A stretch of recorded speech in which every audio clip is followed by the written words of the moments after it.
Welcome to style போல் channel. இன்றைக்கி நம்ம இந்த வீடியோவில் மிளகா பஜ்ஜி எப்படி செய்யலாம் அப்படிங்கிறத பார்க்கலாம். ஒரு கையில் டீ, ஒரு கையில் மிளகா பஜ்ஜி சேர்த்து சாப்பிடும்போது அதோட சுகமே தனி தான். இந்த மழைக்கு சூடாக சுவையாக சாப்பிட்றதுக்கு இந்த மிளகா பஜ்ஜி ட்ரை பண்ணி பாருங்கள்.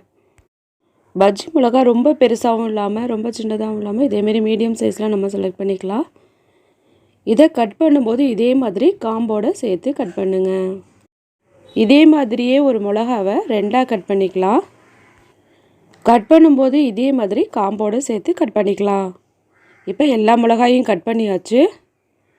இப்போ இதில் உள்ள விதைகள்லாம் எடுத்துடலாம். நம்ம விதையோடையே இதேமாரி மிளகா பஜ்ஜி செஞ்சதுன்னா கொஞ்சம் வெடிக்கும். அதனால் நம்ம இந்த விதைகள்லாம் ரிமூவ் பண்ணிடலாம். சில சமயம் மிளகாயில் உள்ள இந்த விதைகள்லாம் வெடிக்கும். அதனால் நம்ம இதில் உள்ள விதையை ரிமூவ் பண்ணிடலாம். இப்போ பாருங்கள், எல்லா விதைகளையும் ரிமூவ் பண்ணி மிளகாய் தயாராக இருக்குது. அடுத்தது பஜ்ஜிக்கு தேவையான மேல் மாவு ரெடி பண்ணிடலாம். 1 கப் கடலை மாவு, 1/4 கப் அரிசி மாவு, ஒரு பிஞ்சு பெருங்காயம் சேர்த்துக்கலாம். தேவையான அளவு உப்பு. மிளகாவில் தான் பஜ்ஜி செய்ய போகிறோம் அப்படிங்கிறதுனால மிளகா பொடி சேர்க்கும்போது பார்த்து சேர்த்துக்கோங்க. மஞ்சள் பொடி சேர்த்துக்கலாம். நல்லா காரசாரமாக வேணும் அப்படிங்கும்போது மிளகா பொடி நிறையா சேர்த்துக்கலாம். தேவையான அளவு நான் மிளகா பொடி சேர்த்துருக்கேன். இது எல்லாத்தையும் சேர்த்துட்டு நல்லா கையாலேயே இதே மாதிரி கலந்து விடுங்க. இப்போ கொஞ்சம் கொஞ்சமாக தண்ணி சேர்த்து இந்த பதத்துக்கு கரைச்சிக்கணும்.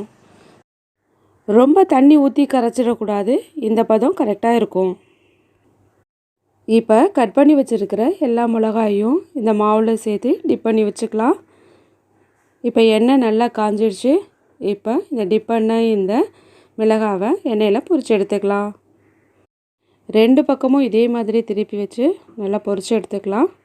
சூடான சுவையான மிளகா பஜ்ஜி ரெடி ஆயிடுச்சு. வாங்க சாப்பிட்லாம். இந்த வீடியோ பிடிச்சிருந்ததுன்னா லைக் பண்ணுங்கள். மறக்காமல் இன்றைக்கே செஞ்சு பாருங்கள். Have a nice day.